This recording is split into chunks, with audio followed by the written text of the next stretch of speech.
সুপ্রিয় দর্শক, আমি আফজাল হোসেন স্বাগত জানাচ্ছি সম্পাদকীয়তে। সুষ্ঠু নির্বাচন আয়োজনে ডিসিদের মাঠে নামার নির্দেশ দিয়েছেন প্রধান উপদেষ্টা ডক্টর মোহাম্মদ ইউনূস। অক্টোবরের দিকে তফসিল ঘোষণা, ডিসেম্বরে নির্বাচন এবং জানুয়ারির মধ্যে নতুন সরকার গঠন হতে পারে এমন সংকেত পাচ্ছেন উপদেষ্টা অবসরপ্রাপ্ত brigadier general doctor M Sakhawat Hossain.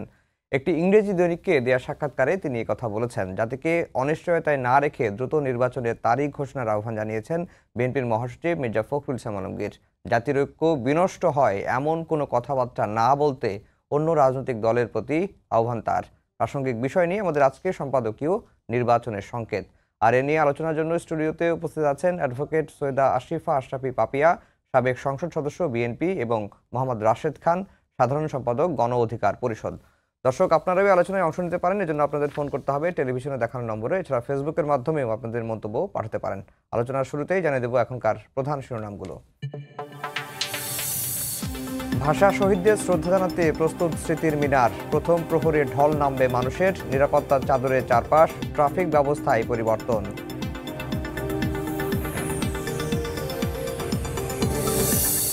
স্বৈরাচারের পুনরাবৃত্তি ঠেকাতে সবাইকে সজাগ থাকতে হবে, সিরাজগঞ্জে ভিডিও বার্তায় প্রধান উপদেষ্টা বললেন। গণ অভ্যুত্থানে সুযোগ এসেছে নতুন দেশ বিনির্মাণের। সরকারকে সর্বাত্মক সহযোগিতা করছে বিএনপি, কুমিল্লায় সমাবেশে মির্জা ফখরুল। জাতিকে অনিশ্চয়তায় না রেখে দ্রুত নির্বাচনের তারিখ ঘোষণার আহ্বান।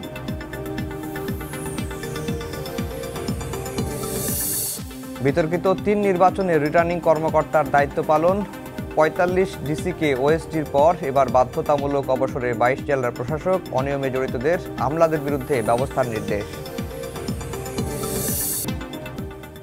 দর্শক, শিরোনাম শুনছিলেন। আমরা আজকের আলোচনার বিষয় দিয়েছি নির্বাচনের সংকেত। নাম দেওয়ার পেছনে একটি কারণ, সেটি হচ্ছে অন্তর্বর্তী সরকারের একজন উপদেষ্টা তিনি এমনটি একটি সংকেত পাচ্ছেন বলে গণমাধ্যমকে জানিয়েছেন। রাশেদ খান, আপনাকে দিয়ে আলোচনা শুরু করব। আমরা নির্বাচন বা সমসাময়িক বিষয়গুলো নিয়ে আলোচনার পূর্বে শিক্ষাঙ্গনে যে অনৈক্য তৈরি হয়েছে, একটি ছাত্র সংগঠন আরেকটি ছাত্র সংগঠনের প্রতি যে ধরনের প্রোপাগান্ডা বা সাইবার যুদ্ধই বলা চলে সেটি চলছে, এটি আসলে যারা ফ্যাসিবাদ বিরোধী ঐক্য যে ছাত্র সংগঠনগুলো তৈরি হয়েছিল ২৪ পরবর্তী, এই যে এখন যে অবস্থাগুলো চলছে বা যে পরিস্থিতি তৈরি হচ্ছে, এটি কি পর্যবেক্ষণ করছেন বা কি দেখছেন? কোন দিকে যাচ্ছে আমাদের ছাত্র সংগঠনগুলো, বা এই ছাত্র সংগঠনগুলোর যে বিবাদ সেটি জাতীয় রাজনীতিতে কি প্রভাব পড়তে পারে?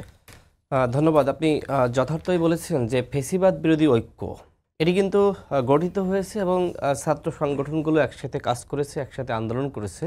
তবে এখন সেই ঐক্যের ভিতরে ফাটল। কি কারণ? মূল কারণটা হলো আসলে ক্ষমতার দ্বন্দ্ব এখন বা রাজনৈতিক প্রতিযোগিতা। তবে এটি খুব স্বাভাবিক, ক্ষমতার দ্বন্দ্ব, রাজনৈতিক প্রতিযোগিতা এটি থাকবে। কিন্তু আসলে অভ্যুত্থানের পরে বা একটি ফ্যাসিবাদের পতনের পরে কিন্তু এটি সহনশীল মাত্রায় কিন্তু থাকা দরকার। কিন্তু আমরা কিন্তু ওই দ্বন্দ্বের পর্যায়ে নাই, আমরা এখন সংঘাতে লিপ্ত হয়েছি, যেটি আমরা কুয়েটে দেখেছি, আমরা এমসি কলেজ সম্ভবত সিলেট সেখানে দেখলাম, বা বিভিন্ন জায়গায় এই ধরনের ঘটনা ঘটছে, আমরা বরিশালে দেখেছি। আমার মনে হয় এটি খুবই অনাকাঙ্ক্ষিত।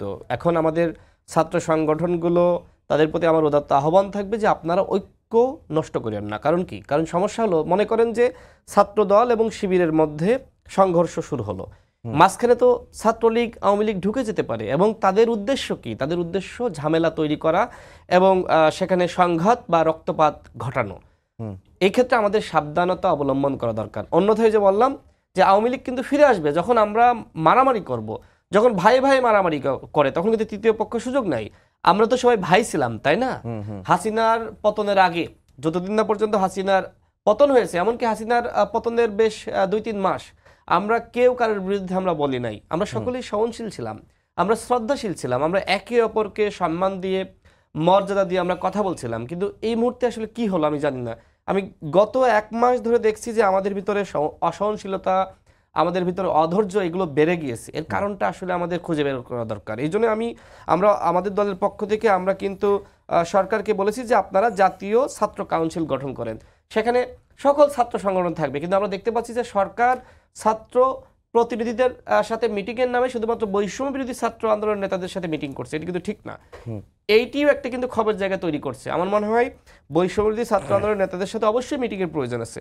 পাশাপাশি ছাত্র অধিকার পরিষদ, ছাত্র দল, ছাত্র শিবির সহ যত ছাত্র সংগঠন যারা আসলে ফ্যাসিবাদের বিরুদ্ধে লড়াই করেছে তাদের সাথে প্রধান উপদেষ্টার দ্রুত সময়ের মধ্যে মিটিং করা দরকার। আমি এই আহ্বান প্রধান উপদেষ্টার প্রতি রাখছি। দ্বিতীয়ত, দেখেন রাজনৈতিক দলগুলোর মধ্যেও কিন্তু সংঘর্ষ শুরু হয়নি, কিন্তু সামনে যে শুরু হবে না তার নিশ্চয়তা কি?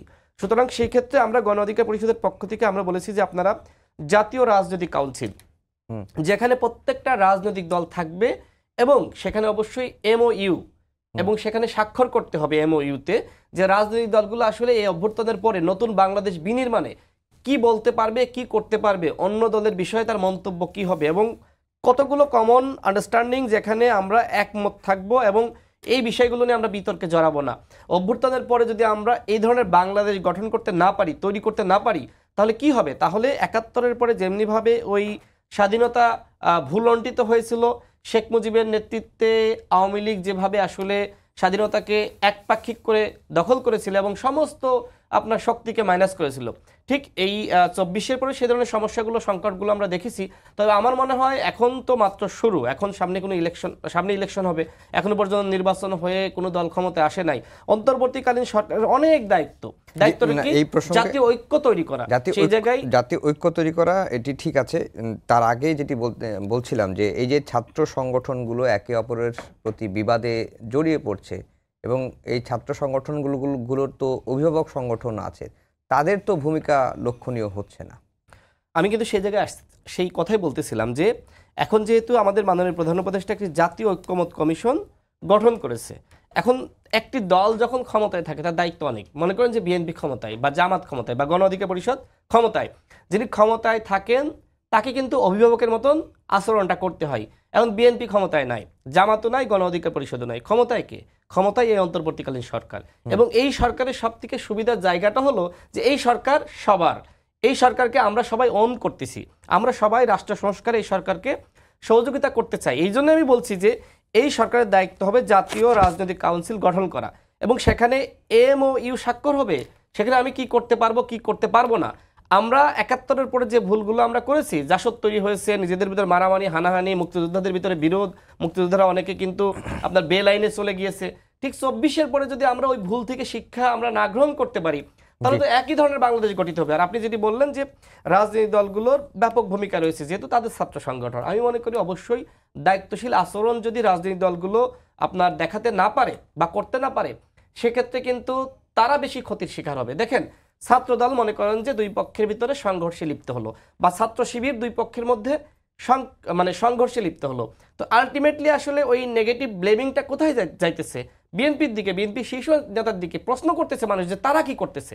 ছাত্র দলের সাথে শিবিরের সমস্যা হচ্ছে, এক্ষেত্রে বিএনপি এবং আপনার জামাতের ভূমিকা কি, এই প্রশ্নগুলো, বা মনে করেন ছাত্র অধিকার পরিষদের সাথে শিবিরের সমস্যা বা ছাত্র দলের, এক্ষেত্রে প্রশ্ন আসে যে নুরুল হক নূর, রাশেদ খান বা গণ অধিকার পরিষদের শীর্ষ নেতৃবৃন্দরা কি করতেছে। আমার মনে হয় এই ধরনের বাংলাদেশ এই মুহূর্তে কোনো ফ্যাসিবাদ বিরোধী শক্তির মধ্যে আপনার বিভাজন বা সংঘর্ষ, মারামারি, হানাহানি বাংলাদেশের জনগণ মোটেও ভালোভাবে নিচ্ছেন। আমি রিক্সা চালককে আপনি প্রশ্ন করেন, সাংবাদিককে প্রশ্ন করেন, একজন সরকারি কর্মকর্তাকে প্রশ্ন করেন, সবাই চায় আমাদের ভিতরে সংহতি, ভালোবাসা, পারস্পরিক শ্রদ্ধাবোধ। জি পাপি আপা, গতকালকেই সম্ভবত বা এর আগের দিন হাসনাত আবদুল্লাহ একটি কথা বলেছেন যে আগে মজলুম ছিলেন, জালিম হয়েন না।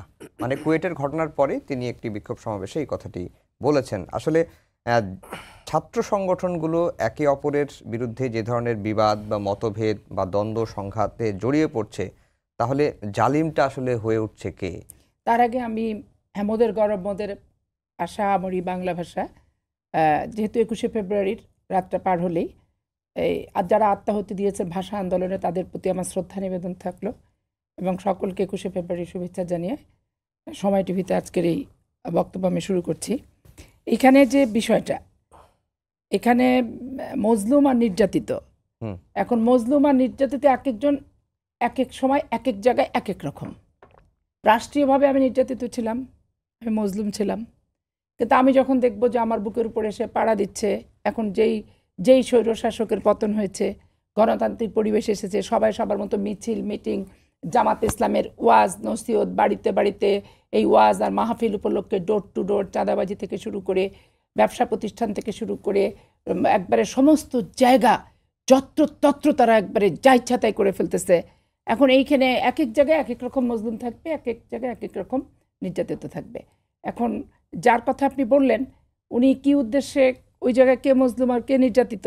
না, উনি বলেছেন যে আগে মজলুম ছিলেন, মানে যে ছাত্র সংগঠনগুলো এখন বিবাদে জড়াচ্ছে, ছাত্রদল, ছাত্র শিবির, গণ অধিকার পরিষদ বা ছাত্র অধিকার পরিষদের, তারা যেন জালিম হয়ে না ওঠেন, সেই বার্তাটাই তিনি হ্যাঁ, সেটা দিয়েছেন। ঠিক আছে। কারণ হচ্ছে কি, ছাত্র সংগঠনের যে ছাত্র সংগঠন করুক, তাদের একটা ধর্ম আছে, এথিক্স আছে, একটা নীতি আছে। কিন্তু জামাত ইসলামের তো কোনো নীতি নাই। এরা সব জায়গায় রক কাটো, হাত কাটো, পা কাটো, প্যানিক সৃষ্টি করো, করে জিম্মি করো, করে শিক্ষা প্রতিষ্ঠান দখল করো, আর সবাইকে বিতাড়িত করো। তা আওয়ামী লীগের সাথে জামাত ইসলামের ছাত্র সংগঠন করার ক্ষেত্রে খুব যে রাষ্ট্রীয় পার্থক্য আছে, এটা আমি মনে করি না। কারণ আমি রাজশাহী বিশ্ববিদ্যালয়ের ছাত্র, আমি রাজশাহী বিশ্ববিদ্যালয়ে একইভাবে দেখেছি যে তারা ওইরকমভাবে একটার পর একটা ছাত্র সংগঠনকে ধরেছে, প্যানিক করেছে, রক কেটেছে, হাত কেটেছে, পা কেটেছে, নতুনকে মেরেছে, তপনকে মেরেছে, বিশ্বজিৎকে মেরেছে, তারা রাজশাহী মেডিকেলের জামিল আক্তার রতনকে মেরেছে, রিমুকে মেরেছে। এইরকমভাবে একটার পর একটা হত্যাকাণ্ড তারা চালিয়েছে। এবং এক একটার পর একটা হত্যাকাণ্ড করে তারা ওই বিনোদপুরের চর এলাকায় যে চিনি আতপ চালার গরু জবাই করে তারা ভুড়িভোজ করে উৎসব পর্যন্ত করেছে। এই যে ঠিক আছে, করেছে। এখন এই সহিংসতা জামাত ইসলাম এতবার বাড়ছে বর্তমানে। প্রতিপক্ষের প্রতি বা প্রতিপক্ষ ছাত্র সংগঠনের প্রতি হামলার অভিযোগ তো ছাত্র দলের বিরুদ্ধেও আছে, ছাত্র দলের বিরুদ্ধেও আছে প্রতিপক্ষের পর হামলা। তো সেটা তো স্পেসিফিক টু দি পয়েন্টে দেখাতে হবে। আমরা যদি দেখি যে ছাত্র দলের ওখানে কোনো অন্যায় আছে, কোনো অপরাধ আছে, বিষয়বস্তু কি আছে, সেখানে আমাদের দলীয়ভাবে ভূমিকা এবং দলীয়ভাবে অ্যাকশন যেটা নেয়ার, অবশ্যই আমাদের দলের নেতারা, নেতৃত্বস্থানীয় ব্যক্তিরা সেটা নেবে। কিন্তু ইসলামী ছাত্র শিবিরের কি জামাত ইসলামের কোনো সিদ্ধান্ত নেওয়ার ক্ষেত্রে কোনো কিছু তো আমি দেখি নাই। 2001 সালে বিএনপির সাথে জামাতের জোট হয়েছে সারা বাংলাদেশে, চাঁপাইনবাবগঞ্জে জোট হয় নাই। কখনো স্বতন্ত্র প্রার্থী নিয়ে দাঁড়াইছে, বহিষ্কারও করেনি। কখনো দাড়িপাল্লা নিয়ে দাঁড়াইছে, তখন তো দাড়িপাল্লা তাদের প্রতীক ছিল। কখনো কাঁঠাল, কখনো দেওয়াল ঘড়ি, এক একটা জিনিস নেওয়া হচ্ছে, কোনো বহিষ্কার তো দেখলাম না। এবং তাকে দল থেকে বাদ দিতেও দেখলাম না। মুজাহিদি সাহেব যখন বেঁচে ছিলেন গেছে, নিজামী সাহেব যখন গেছে, ওকে নিয়েই তো দৌড়াদৌড়ি, ছুটাছুটি, ঝাপাঝাপি করছে। এখনও সে সুরা মজলিসের সুরার সদস্য। তো তাদের অ্যাকশন তো তাদের সংগঠনের বাইরে, যে যত মারামারি করবে, যে যত মানুষ মারতে পারবে সংগঠন করার জন্য, যে যত অ্যাগ্রেসিভ হবে, তারা তো তাদেরকে প্রমোশন দিচ্ছে। তো শুধু আমাদের কাছ থেকে শিষ্টাচার আশা করলে তো হবে না। শিষ্টাচার সবার ভিতরে, ও যেটা বলেছে সেটা ঠিক বলেছে, যে এই যে পরিবেশ থেকে আমরা উত্তরণ হয়েছি, নিজেরা হানাহানি করলে এই যেটা আমরা অর্জন করলাম, অর্জনের স্পিরিটটা, অর্জনের যে ভাবার্থটা, মূল্যবোধটা, এটা বিনষ্ট হবে, নষ্ট হবে। ছাত্র সংগঠনেরও একটা লিমিট থাকা দরকার। এবং ছাত্র সংগঠনের তাদের পরিধি, তাদের সাংগঠনিক কর্মকাণ্ড পরিচালনা করার ক্ষেত্রে এই হত্যা, মারামারি, খুন, জখম, এগুলি তো আসলে পরিহার করা দরকার। এবং আমি শিবির সম্পর্কে স্পষ্ট আমার যেগুলো অতীত অভিজ্ঞতা আছে, তাদের এই পুরনো দিনের যে সমস্ত ঘটনা তারা ঘটিয়েছে, এই বিংশ শতাব্দীতে এইগুলি তাদের পুনরাবৃত্তিটা না করাই ভালো। আর ছাত্রদল অস্ত্রবাজি করেছে, মারামারি করেছে, হত্যা করেছে, মেরে ফেলেছে, এরকম কোনো ঘটনা যদি ঘটে, তাহলে অবশ্যই আমাদের দল সেখানে অ্যাকশন নিবে। কারণ আমরা নস্বাত হতে দিতে চাই না বর্তমান সুন্দর পরিবেশটা। বেশ কিছু ঘটনা ঘটেছে, গণমাধ্যমে এসেছে এবং আপনারা দলীয়ভাবে ব্যবস্থা নিয়েছেন, এই ধরনের নজিরও কিন্তু আছে। যেহেতু ছাত্র শিবিরের কেউই এখানে নাই, সেই হিসেবে তাদের বক্তব্যটা জানতে পারলে ভালো হতো। যাই হোক, রাশেদ ভাই, আরেকটা বিষয়, যে আপনারা এই মুহূর্তে জাতীয় নির্বাচনের পরিবেশ নেই, এটি আজকে গণ অধিকার পরিষদ নির্বাচন কমিশনের সঙ্গে সাক্ষাৎ করে এটি নুরুল হক নূর, গণ অধিকার পরিষদের সভাপতি, উনি বলেছেন। কিন্তু আজকে জাতীয় ঐক্যমত্য কমিশনের vice chairman doctor Ali Riaz বলেছেন যে দলগুলো সংস্কারের প্রতিশ্রুতি দেয় ডিসেম্বরের মধ্যে নির্বাচনের সম্ভব হতে পারে, যেটি ডক্টর সাখাওয়াত হোসেনও তেমনটাই কিন্তু ইঙ্গিত পাচ্ছেন। তো এখন ডিসেম্বরের মধ্যে নির্বাচন হলে সমস্যাটা কোথায় আসলে? ধন্যবাদ আপা, চমৎকার কথা বলেছেন তার দৃষ্টিকোণ থেকে। আমরা সবসময়, যেহেতু আমরা বিএনপি করি না, আওয়ামী লীগও করি না, বা অন্য দল করি না, আমরা নতুন একটি রাজনৈতিক শক্তি, আমাদের কাছে আসলে ইউনিটিটা ইম্পর্টেন্ট। আমাদের কাছে মনে হচ্ছে যে আমাদের ফেসিবাদ বিরোধী যে শক্তি আমরা ছিলাম, আমরা সবাই মিলে তো একসাথে আন্দোলন সংগ্রাম করেছি। এক্ষেত্রে আমার ভয়টা হলো যে আমরা নিজেরা যখন সংঘর্ষে লিপ্ত হব, এর মধ্যে আসলে আওয়ামী লীগ ঢুকে পড়বে। এবং আওয়ামী লীগের উদ্দেশ্য তো এটাই, যে দেশকে ধ্বংস করা এবং দেশকে অস্থিতিশীল করা। আপনি মনে করেন যে শিবিরের ভিতরে বা ছাত্রদলের মধ্যে এক ধরনের মনস্তাত্ত্বিক দূরত্ব বা রাজনৈতিক প্রতিযোগিতা থাকবে, খুব স্বাভাবিক। তারা যখন ক্যাম্পাসে মিছিল করবে, দুই পক্ষ শান্তিপূর্ণ মিছিল, যেটা রাজনৈতিক প্রতিযোগিতা থাকে। কিন্তু সমস্যা হলো সেখানে তো দুই গ্রুপের মধ্যেই ছাত্রলীগের কেউ বা আপনার অন্য কেউ তৃতীয় পক্ষ ফেসিবাদের দোসর, তারা একটা মিছিল থেকে ইট মারলো, একটা মানে শিবিরের মিছিলে বা আপনার শিবিরের মিছিল থেকে ছাত্র দলের মিছিলে ইট মারলো, মানে এই সময়ের প্রেক্ষাপটে। তাহলে কি হবে আপনি বুঝতেছেন? মানুষকে এখন এটা দেখতে চায়? মানুষ এটা দেখতে চায় না। আমার মনে হয় এখন ছাত্র সংগঠনগুলোর উচিত হবে একটা বুদ্ধিভিত্তিক চর্চার মধ্যে থাকা, আগামীর বাংলাদেশ কিভাবে তৈরি করা যায় সেজন্য সেমিনার করা, সভা করা, প্রোগ্রাম করা, একে অপরের বিরুদ্ধে বিষেধগারে এই মুহূর্তে লিপ্ত না হওয়া। আমরা কোনো সংঘর্ষ দেখতে চাই না, শুধু আমরা না, বাংলাদেশের কোনো জনগণকে আপনি প্রশ্ন করে দেখেন, কেউ বলবে না যে আমরা এই মুহূর্তে ঐক্য বিনষ্ট হোক, আমরা সেটি চাই। এমনকি বিএনপির মাননীয় ভারপ্রাপ্ত চেয়ারম্যান তারেক রহমান সাহেব বারবার তিনি একই কথা তিনি বলছেন যে আমাদের ঐক্য বিনষ্ট করা থাকবে না, যাবে না, আমাদের ভিতরে সমালোচনা আলোচনা থাকতে পারে, কিন্তু আমাদের ভিতরে ফ্যাসিবাদ বিরোধী ঐক্য এটাকে ধরে রাখতে হবে। ঠিক একই কথা গণ অধিকার পরিষদের সভাপতি নুরুল হক নুরু বলেছে, আমার মনে হয় জামাত ইসলামের আমির তারাও বলেছে। আমার মনে হয় দায়িত্বশীল জায়গা থেকে রাজনৈতিক দলগুলোকে আমার মনে হয় যে তাদের ভিতরে পারস্পরিক বোঝাপড়া দরকার। ছাত্র সংগঠনগুলো ক্যাম্পাসে এই মুহূর্তে যাতে নিজেদের ভিতরে বিরোধে লিপ্ত না হয়, এটা খুবই গুরুত্বপূর্ণ। কেন গুরুত্বপূর্ণ আমি কিন্তু ব্যাখ্যা করেছি। আর দ্বিতীয় যে কথা বললেন যে এই মুহূর্তে নির্বাচনের আপনার পরিবেশ নাই, এখন ফেব্রুয়ারি মাস, ডিসেম্বরে সরকার ইলেকশন করতে চায় অথবা 26 জুন, যেহেতু ওই সময় আসলে বৃষ্টি বর্ষা কাদা, ওই সময় ইলেকশনটা আসলে সরকারের অনেক উপদেষ্টাই বলেছে সম্ভবপর নয়, নির্বাচন কমিশনের পক্ষ থেকে বলা হয়েছে, অনেকে বলছে। তো যাই হোক, সরকার হয়তো ডিসেম্বরের মধ্যে ইলেকশনটা করবে, যেটি আসলে সাখাওয়াত সাহেবের বক্তব্যের মাধ্যমে, আলী রিয়াজ স্যারের বক্তব্যের মাধ্যমে সেটাই মনে হচ্ছে। তো এখন সমস্যাটা হলো যে সরকার ইলেকশনের ডেটটা ঘোষণা করেনি, যে কারণে কিন্তু সন্দেহ সংশয় রয়ে গেছে যে আসলে ইলেকশন ডিসেম্বরে হচ্ছে কিনা। দেখেন, আপনি যখন একটা লাইন আপনি টেনে দিবেন এবং ওই লাইনের আপনি সীমারেখাটা সমাপ্ত করবেন যে এইখানে যে শেষ হবে, এইখানে যে ইলেকশন হবে, তখন কিন্তু মানুষ একটা টার্গেট নিয়ে কাজ করে। এখন তো আসলে টার্গেটটা নাই, বিএনপির নাই, জামাতের নাই, আমাদের নাই, আমরা কিন্তু সবাই মানে একটা অনিশ্চয়তার মধ্যে যে আগামীতে কবে ইলেকশন হবে, যে কারণে বক্তব্যের মধ্যে আসলে কারোরই মিল নেই। আমার মনে হয় সরকারের পক্ষ থেকে সরকার যদি একটি রোডম্যাপ প্রকাশ করে, সেটি যে ডেটই হোক না কেন, সেটি সরকার সবার সাথে অবশ্যই আলাপ আলোচনার মাধ্যমেই করবে, এককভাবে সিদ্ধান্ত নেবে না। তো একটি রোডম্যাপ প্রকাশ করলে কিন্তু এই সমস্যা, এই সংকট কাটানো সম্ভব। সরকারের উচিত হবে, সরকার যদি আসলে রাজনৈতিক দলগুলোর মধ্যে মতবিরোধ, সংঘর্ষ বা মতপার্থক্য না দেখতে চায়, যে জাতীয় ঐক্যমত কমিশন গঠন করেছে, এই কমিশনের যে কার্যক্রম সেটি যদি যথার্থই বাস্তবায়ন করতে চায় বা ভালো একটি উদ্দেশ্য থাকে, সরকারের উচিত হবে জাতীয় রাজনৈতিক কাউন্সিল গঠন করা এবং রাজনৈতিক দলগুলোর মধ্যে ন্যূনতম বোঝাপড়ার জায়গাটা রাখা। আর ফেব্রুয়ারি মাস আমি যেটি বলছিলাম যে এখন তো আসলে নির্বাচনের পরিবেশটা নাই, কারণ এখন এই পুলিশের উপরে, র্যাবের উপরে, বিজিবির উপরে সরকারের কর্তৃত্ব আছে? নাই। প্রশাসনের উপর সরকারের কর্তৃত্ব নেই। আমরা বারবার সরকারকে বলেছি যে আওয়ামী দুর্বৃত্তায়নের এই প্রশাসনকে রেখে আপনি আরেকটি সুষ্ঠু নির্বাচন করতে পারবেন না। ওই যে আমি যেমন বললাম না, ছাত্র দল এবং ছাত্র শিবিরের মিছিল হবে, মাঝখান দিয়ে তৃতীয় পক্ষ কাজ করবে, ঠিক ওই আওয়ামী দুর্বৃত্ত পুলিশ অফিসার বলেন, ডিসি বলেন, অন্যান্য সরকারি কর্মকর্তারা বলেন, ওরা কিন্তু তৃতীয় পক্ষ। ওরা নির্বাচনকে বিতর্কিত করার জন্য কাজ করবে এনিহাও, যে কোনোভাবে। এই সিস্টেমগুলো কিন্তু তারা ফলো করবে, কিভাবে ইঞ্জিনিয়ারিং করা যায়, কিভাবে বিতর্কিত করা যায়, আন্তর্জাতিক মহলের কাছে ডক্টর ইউনূসের ইমেজটা ক্ষুণ্ণ করা যায়। যে কারণে আমরা কিন্তু বারবার বলছি, আপনি নির্বাচন ডিসেম্বরে করেন আর যখনই করেন, আপনাকে তো পুলিশের উপরে কর্তৃত্ব নিতে হবে, আপনাকে তো র্যাবের উপর কর্তৃত্ব নিতে হবে, আপনার তো বাহিনীগুলোর উপর সরকারের অন্যান্য যে আপনার দপ্তর রয়েছে সেখানে কর্তৃত্ব থাকতে হবে। আসলে কি ডক্টর ইউনূসের কর্তৃত্ব আছে?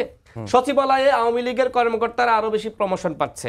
আপনি দেখেন, রিপোর্টগুলো দেখেন, আওয়ামী লীগের তালিকার ডিসিএসপি আপনি নিয়োগ দিয়েছেন, এটি যুগান্তরে এসেছে, সমকালে এসেছে।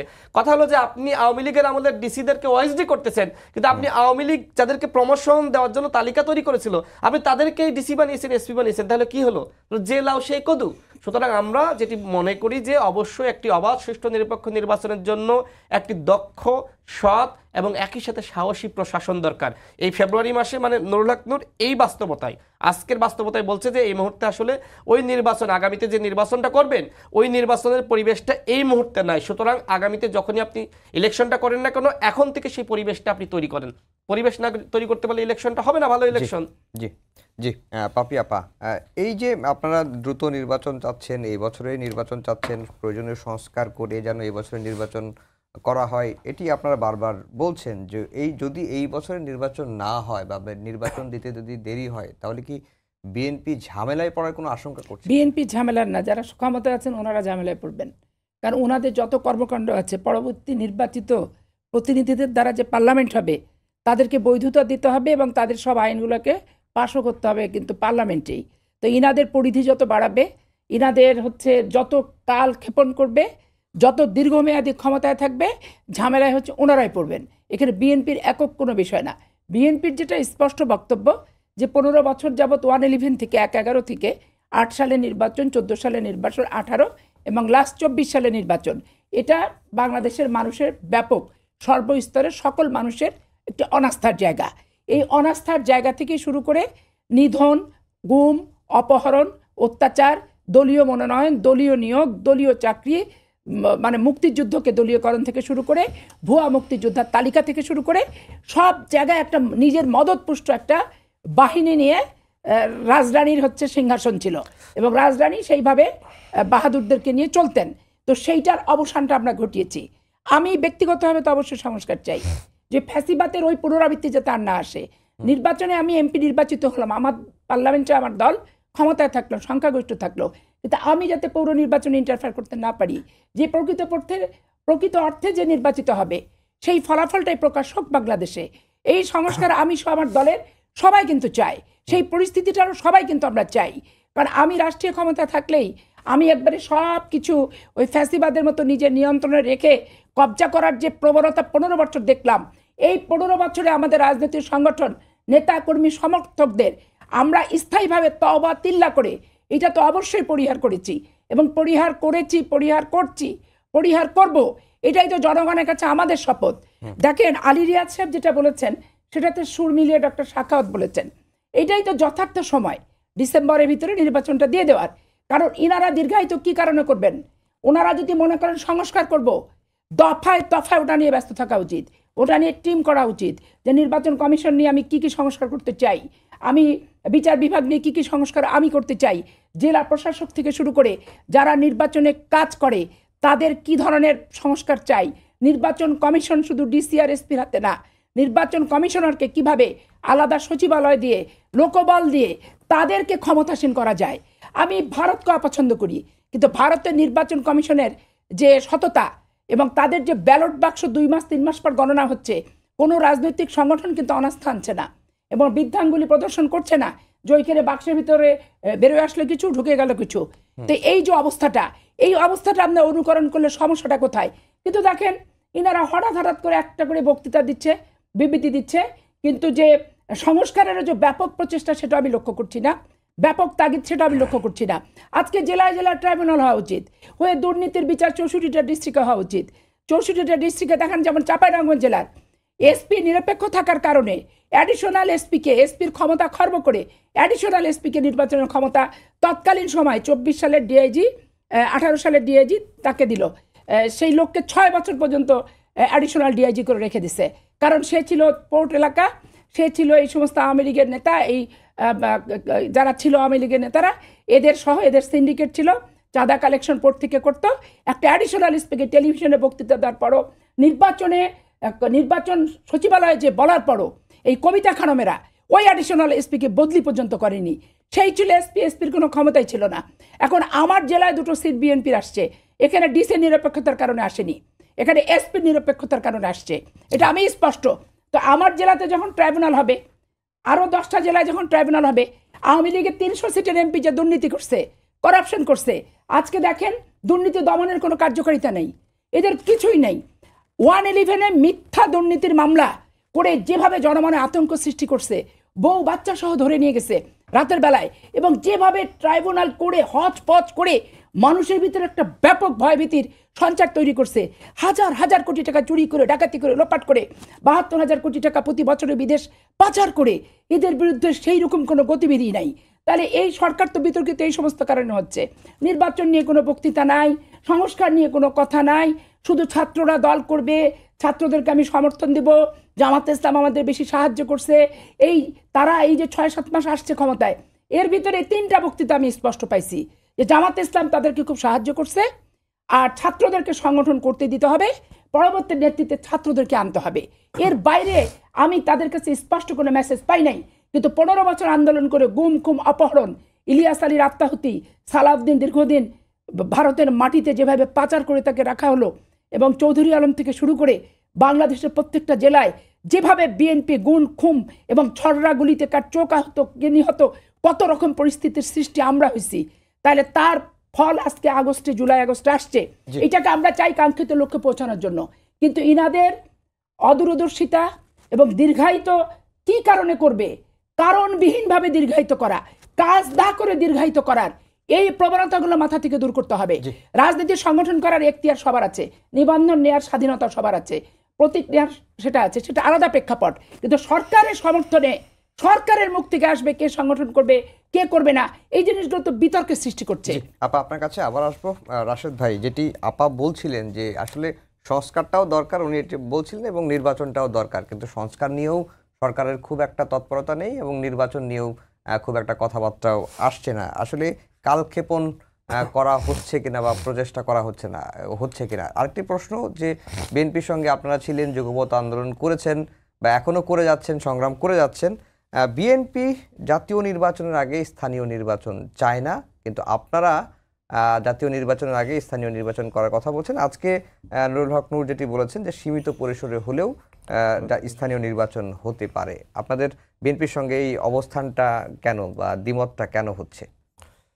ধন্যবাদ। দেখেন, বাংলাদেশে এই মুহূর্তে তিনটা জিনিস একসাথে চলতে হবে বা সরকারকে তিনটা পদক্ষেপ নিতে হবে। সেটি হলো যে গণহত্যার বিচার এবং রাষ্ট্র সংস্কার এবং রোডম্যাপ বা নির্বাচন। এই তিনটা জিনিসই গুরুত্বপূর্ণ। একটি অভ্যুত্থান হয়েছে শুধুমাত্র নির্বাচনের জন্য না, এটা সত্য। সুতরাং রাষ্ট্র সংস্কার, প্রয়োজনীয় রাষ্ট্র সংস্কার খুবই গুরুত্বপূর্ণ, যেটি প্রত্যেকটা দল আই থিঙ্ক চাই। বিএনপিও চাই, গণ অধিকার পরিষদ চাই, সমস্ত ইসলামিক দল, বাম সংগঠন। আমার মনে হয় রাষ্ট্র সংস্কার চাই না এরকম কোনো দল বাংলাদেশে নাই। জাতীয় পার্টি আজকে বলেছে সংস্কার দরকার নেই। এটা তো ফেসিবাদের দশর, আগে তো ওদের জুতা মারা দরকার।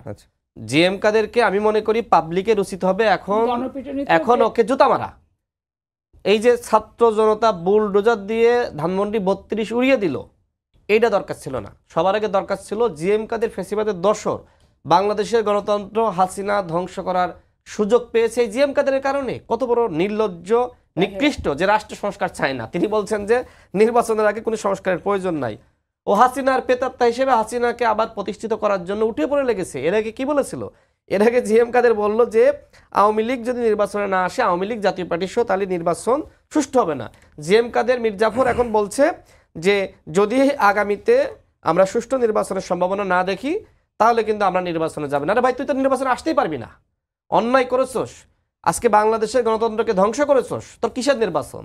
দুঃখিত, আসলে মানে মাথা নষ্ট হয়ে যায়। কারণ এই জাতীয় পার্টি, এই জাতীয় কুলাঙ্গার পার্টি যেভাবে দেশটাকে ধ্বংস করেছে, এদের কারণে আজকে 2000 শহীদ হয়েছে, এদের কারণে আজকে মায়ের বুক খালি হয়েছে, এদের কারণে আজকে বাপের বুক খালি হয়েছে। কিন্তু দুঃখের সাথে বলতে হয় যে সরকার কিন্তু প্রথম দফায় এদের সাথে সংলাপে বসেছিল। সরকার প্রথম দফায় স্বরাষ্ট্র উপদেষ্টা বসেছিল, তখন আমরা প্রতিবাদ জানিয়েছিলাম যমুনা ঘেরাও করব।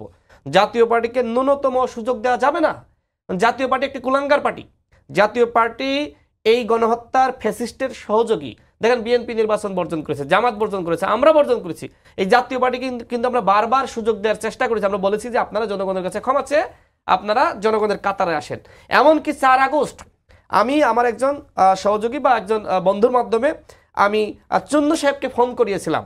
আমি বলেছিলাম যে ওদেরকে আলটিমেটাম দেন, কারণ ওই সময় তো আমার নাম্বার স্বাভাবিকভাবে আমার যেটা নাম্বার সবসময় অন থাকতো সেটা বন্ধ, আমি অন্য নাম্বার ব্যবহার করতেছি। আমি বললাম যে আপনি আলটিমেটাম দেন যে আজকে তোমাদের শেষ সময়, তোমরা আজকে সংসদ থেকে পদত্যাগ করো। দেখেন, এই হাসিনার পতন কিন্তু 4 আগস্ট বা 3 আগস্ট হয়ে যায়, যদি ওই সংসদটা শূন্য হয়ে যায়। কিন্তু জাতীয় পার্টি সেটা করে নাই। তার মানে কি, এদের সুযোগ দেওয়ার কোনো সুযোগ নাই, এদেরকে সুযোগ দেওয়ার কোনো সুযোগ নাই। স্পষ্ট কথা, আগামীতে এই আওয়ামী লীগ, জাতীয় পার্টি এবং ফ্যাসিস্ট যারা ছিল এদেরকেও নির্বাচনে অংশ নিতে পারবে না। আজকে আমরা কিন্তু নির্বাচন কমিশনের সাথে আমরা বৈঠক করে স্পষ্টভাবে বলেছি যে আপনারা গণহত্যার বিচার পূর্ব অবশ্যই আপনারা আওয়ামী লীগের, জাতীয় পার্টি সহ যত দশর ছিল এদের নিবন্ধন আপনাদের স্থগিত বা বাতিল করতে হবে। কেন? কারণ অন্যথায় যেটি হবে, আগামীতে যখন আপনি সংলাপে ডাকবেন তখন 20টা দল, আওয়ামী লীগ সহ আওয়ামী লীগের যে ফ্যাসিস্টের সহযোগী 20টা দল গেল না, তখন আন্তর্জাতিক মহলের কাছে কি মেসেজ যাবে যে 20টা দল নির্বাচনে অংশ নেয়নি, আওয়ামী লীগ, জাতীয় পার্টি সহ।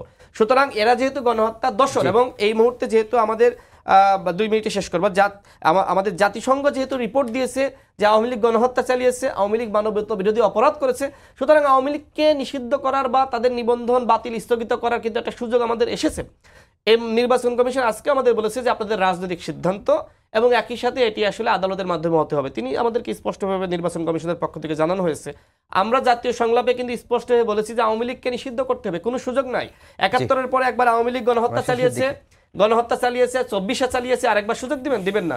আপনি আর যে প্রশ্ন করলেন সেটি হলো যে দেখেন, আজকে কিন্তু নুরুল হক নূর একই সাথে বলেছে যে অবশ্যই স্থানীয় নির্বাচনের ব্যাপারে জাতীয় ঐক্যমতের প্রয়োজন আছে, তিনি এই কথা বলেছেন। এখন সবার দৃষ্টিভঙ্গি তো আসলে ভাই সব বিষয়ে একমত না হতে পারে।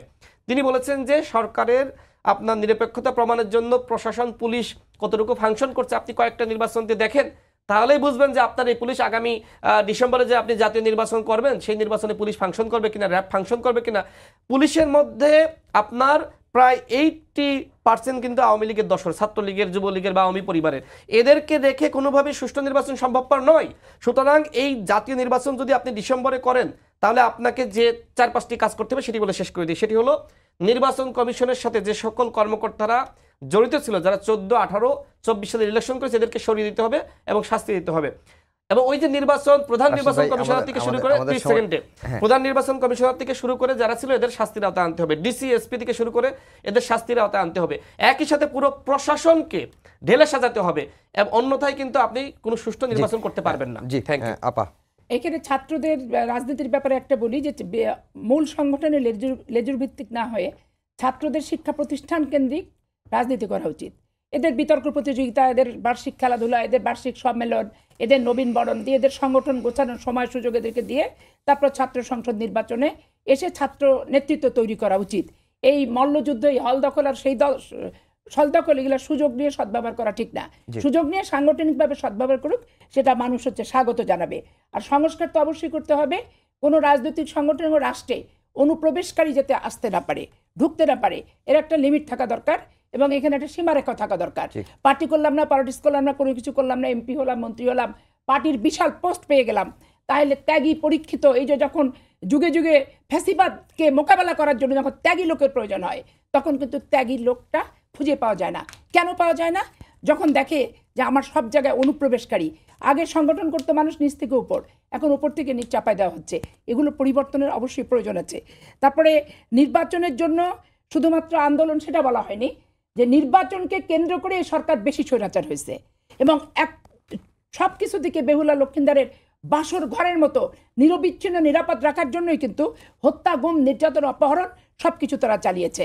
তাহলে এইখানে এই সরকারকে এমন একটা সার্বজনীন, বস্তুনিষ্ঠ, সকলের অংশগ্রহণমূলক বিতর্কের ঊর্ধ্বে থেকে একটা স্থায়ী বিধি ব্যবস্থা করতে হবে, যাতে আমরা 30 বছর, 40 বছর, 50 বছর আমরা টেকসই একটা নির্বাচন পাই। জিএম কাদেরের মন্তব্যটা একটু জিএম কাদের দেখেন 86 সালে যখন আসলো জাতীয় পার্টি, তখন নির্বাচনে কারা কারা অংশগ্রহণ করলো আপনি খেয়াল করে দেখেন। আবার দেখেন তারা 91 দুটো মহিলা এমপি দিয়ে চলে আসলো।